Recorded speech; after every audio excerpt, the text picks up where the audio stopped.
disappear Kenyans was made in 2 occasions. I believe the first occasion was a statement made by President William Samoei Ruto in the presence of the late Prime Minister Raila Amolo Odinga, when he specifically asked, can you please stop abducting, torturing, and killing our children? And the President said, no more will this ever happen. Not so long ago, at State House, when they were unveiling the compensation plan for victims of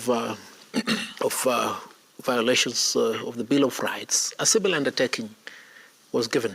Yeah. But it's quite evident that we expect too much on account of accountability, integrity, and fundamentally truth from individuals and an individual whose tool of trade is lies. Mm-hmm. And you know, lies of themselves may be left to go. But the head of state, a government cannot have lies as the modus operandi, because this is a threat to human life. People have died in similar circumstances. Mm-hmm. It goes to demonstrate, as a matter of fact, the government of President William Samoei Ruto has no commitment whatsoever to uphold the Constitution, but more fundamentally on the issue of abrogating the rights and the liberties in the Bill of Rights. Mm-hmm. It's quite telling. Fred, this is, I mean, it's unexpected. It's just about 2 weeks since KNCHR presented that report to the President and, of course, to the panel that you also work with. And I remember at the time, the KNCHR report had recommended a compensation for people that were victims of enforced disappearance. It is not in what the panel is compensating now. I don't know why. But why would this happen so fast after even making those declarations never to happen again? Your thoughts on these developments, because people are free to use Article 37 to express themselves, but in the days leading to those commemorative demonstrations, there are people who are arrested, including Bob Njagi, who really suffered previously as a victim of enforced disappearance. And when he came out, initially he was unable to talk about his ordeal until he got the confidence to do so. But then this keeps recurring. How do we stop this and people can be processed through the rightful chains of justice? You know, what is happening is against the international laws and against our Kenyan laws. The International Convention for the Protection of All Persons from Enforced Disappearances, deprivation of liberties by state officials, whether directly by the state officials or by acquiescence, is against the Penal Code 254 Cap 63 of the Republic of Kenya, is against the Article 37 of our Constitution and many other articles that we have in our laws. What we're seeing would be termed as crimes against humanity. This has been perpetrated by the Kenyan government, led by one William Ruto. It's unfortunate that he has promised severally that this will not be done, but we have consistently seen this. Thanks to media, you have been able to give us faces, names. The political players and other leaders have also been able to identify faces, names. They have been brought to the light. But interestingly, there is no action being taken. What we have seen is the government putting forth a reparation agenda. In other words, and in simple terms, government saying that we will maim you, we will assault you, we will kill you, and then pay you. That's basically the attitude we are seeing from the government. It's unfortunate. What you saw in the city here was commemoration arrangement by the people who are affected by the deaths of their kids, and also from human rights crusaders. Those people are unarmed. They were protesting, not really protesting actually, they were commemorating. They were carrying flowers to go and put them at the parliament.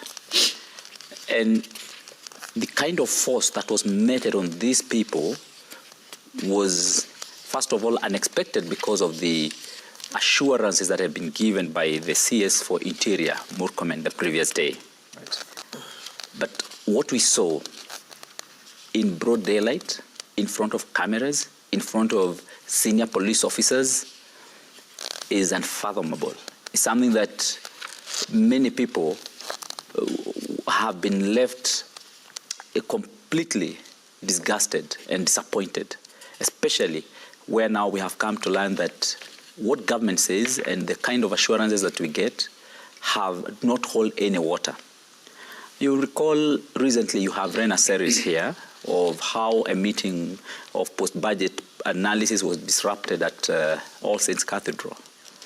And claims and even faces of policemen who were involved were shown.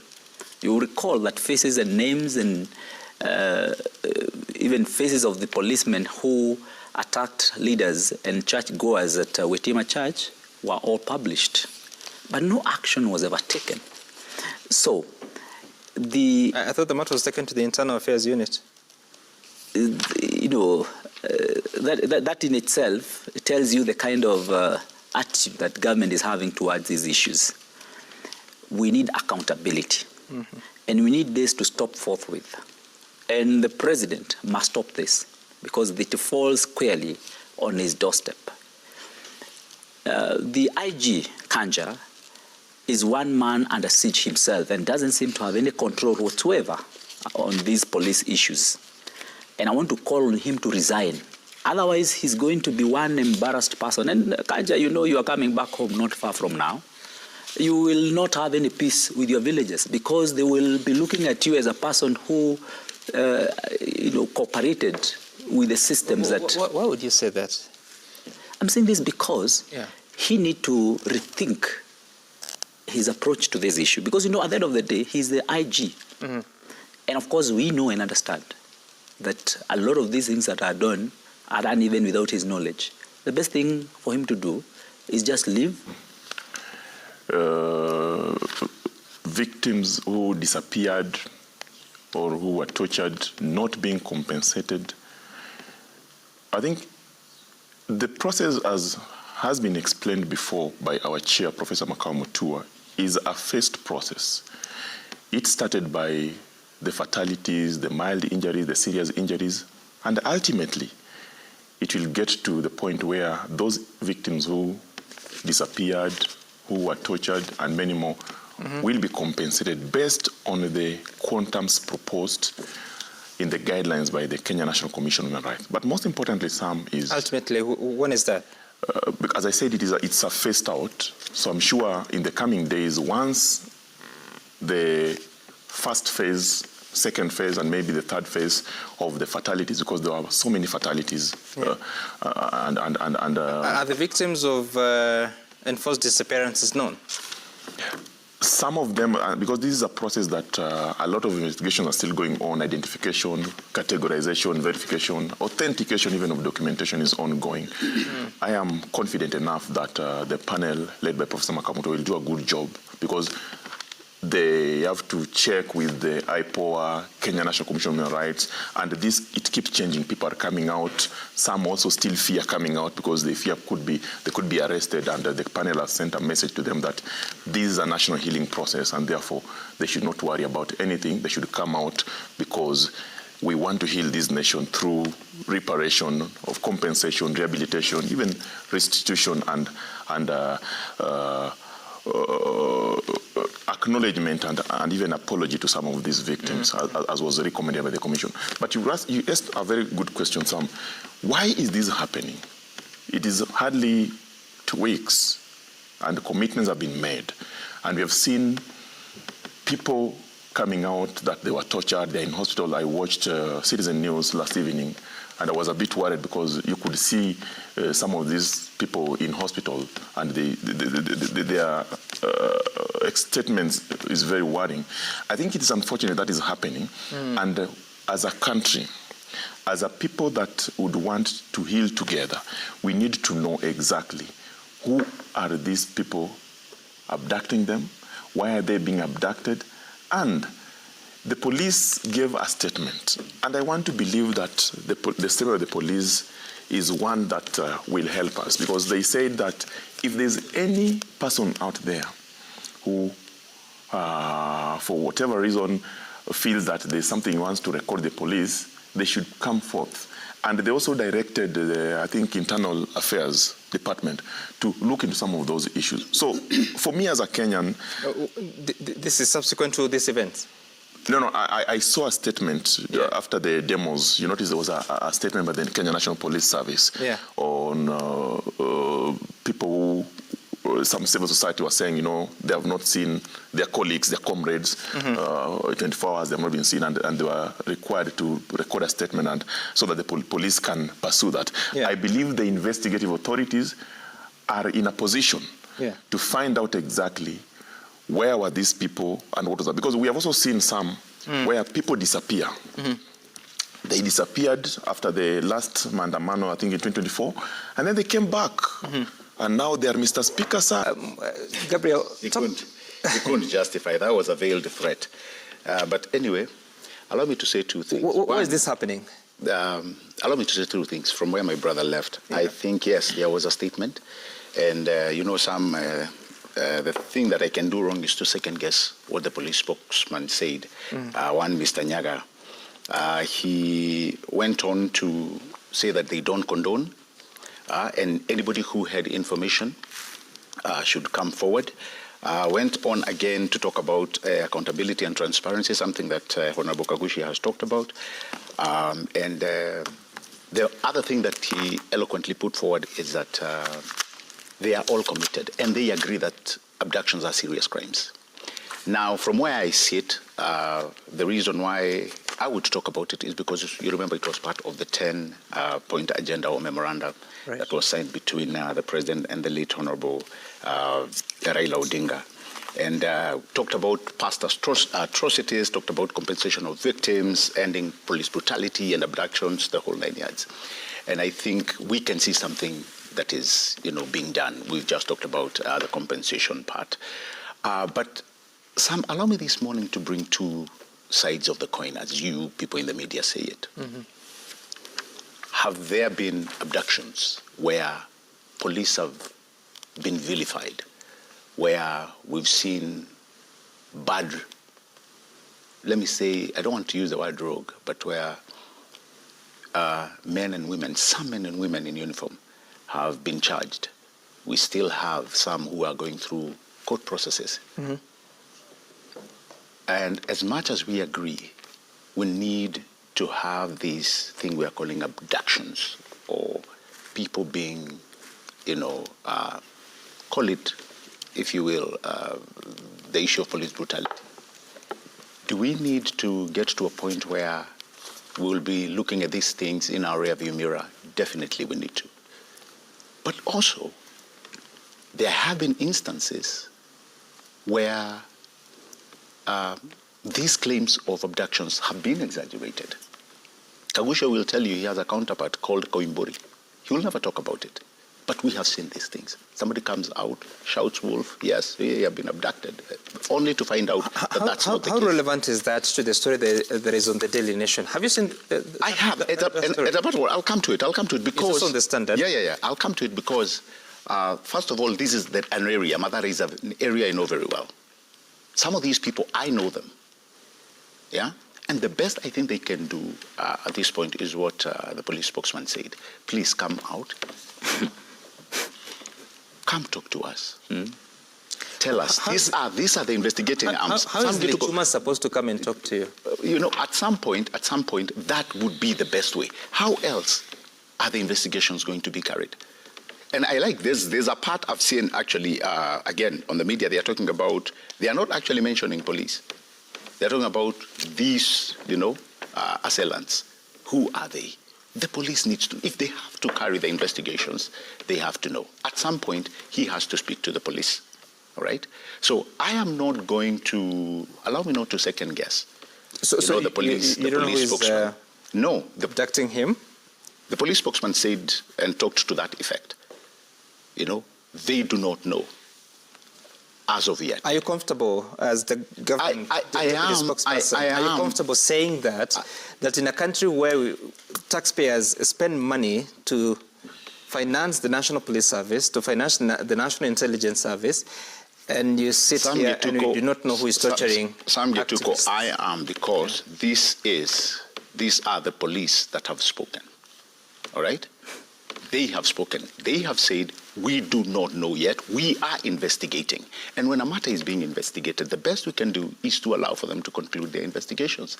Only then can we find, what really happened. Because right now, as even the investigations are going on, we are depending highly on hearsay.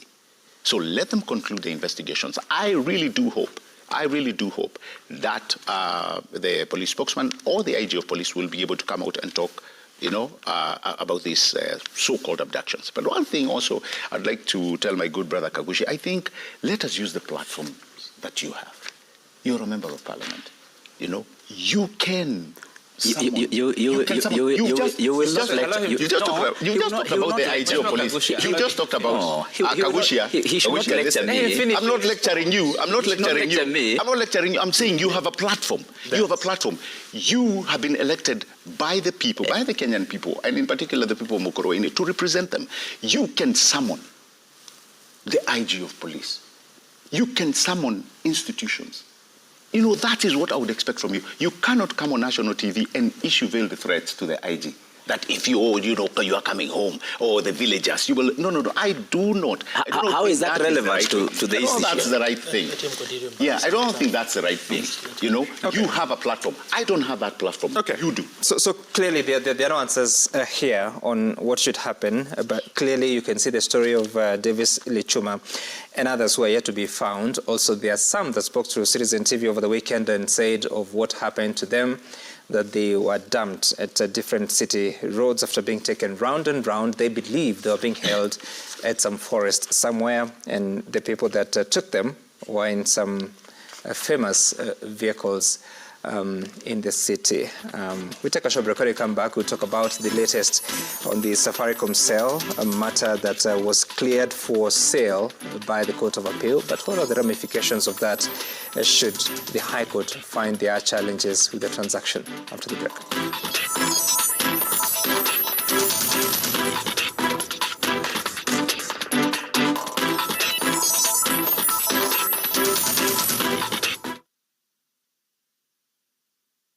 Umesikia? Cheza imehama. Na saa hii kodi ya kushinda ni *779#. Smartphone, airtime, bundle, si lazima. Bado unaweza kucheza na kushinda. Dial *779# sasa, select option 1 na game ianze. Ukicheza sport, AI ya cheza inakufanyia analysis. Wewe una focus tu na kushinda. Na marubani pia wanafly kwa kandege game, wakishinda in seconds bila